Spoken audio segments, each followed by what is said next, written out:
কি বলবো বুঝতে পারছি না। কথায় আছে আসতে গেলে জলে গেলে কুমির খেয়ে নেবে আর ডাঙায় থাকলে বাঘ ধরবে।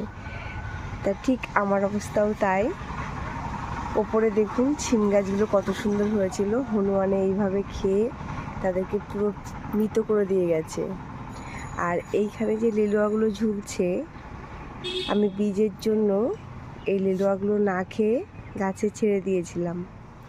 তাতে দেখুন কি সুন্দরভাবে ইঁদুর বাবাজিরা এই গাছ থেকে এইভাবে সেবা করে চলে গেছেন। তাহলে একটা শখের ছাদ বাগান করতে গেলে কত কিছুর সাথে যুদ্ধ করে ছাদ বাগান করতে হয়। এই যে দেখুন এই লিলুয়াগুলো খায়নি।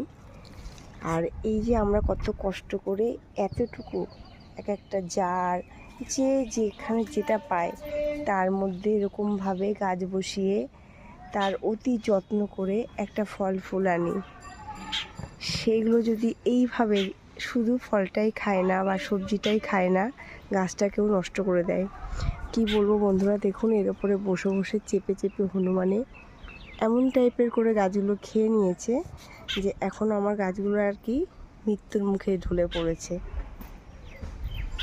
দেখুন পুরো গাছগুলো এত লক লক করছিল, সিম গাছগুলো ভাবলাম কিছুদিনের মধ্যেই সিম পেয়ে যাব, তো এইভাবে খেয়ে নষ্ট করে দিয়ে গেছে। আর এই যে দেখুন কত ফলন লেলুয়ার, এই একটি সবজি প্রচুর সুন্দর ফলন আর ভীষণ পরিমাণে হয়। আর যেহেতু দেখুন খেয়াল করিনি এই ডগাগুলো কোথায় চলে গেছে, ওগুলোকে নামাতে হবে। তার সাথে মানে সত্যি বলছি, ছাদ বাগানে প্রচুর যত্নের পরে কিন্তু এরকম একটু ফল ফুল সবজি পাওয়া যায়। তার সাথে যদি এরকমভাবে এদের সাথেও যুদ্ধ করতে হয়, আর পেরে ওঠা যায় না। দেখুন আমার তো মনে হচ্ছে গাছের গোড়াটাও নষ্ট করে দিচ্ছে। তার সাথে এই পাশে দেখুন, এই পাশের এই গাছটাতেও সুন্দর হয়েছে।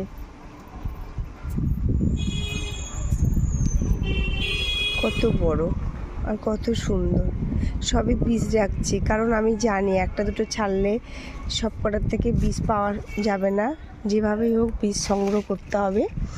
তা আমার এই সবসময় বীজ আমাদের এখানে যে নদিয়া নার্সারি কাকু আছে, উনি কিন্তু সবসময় আমাকে দিয়ে থাকে। ভালো বীজ দোকানে আসলেই আমাকে বলে তুমি নিয়ে গিয়ে ছাদ বাগানে বসাও, তুমি ভালোবাসো তোমার কাছেই হবে। এই গাছের মধ্যে আবার কি নড়ছে, গাছে আবার ইঁদুর আছে না কি আছে কে জানি।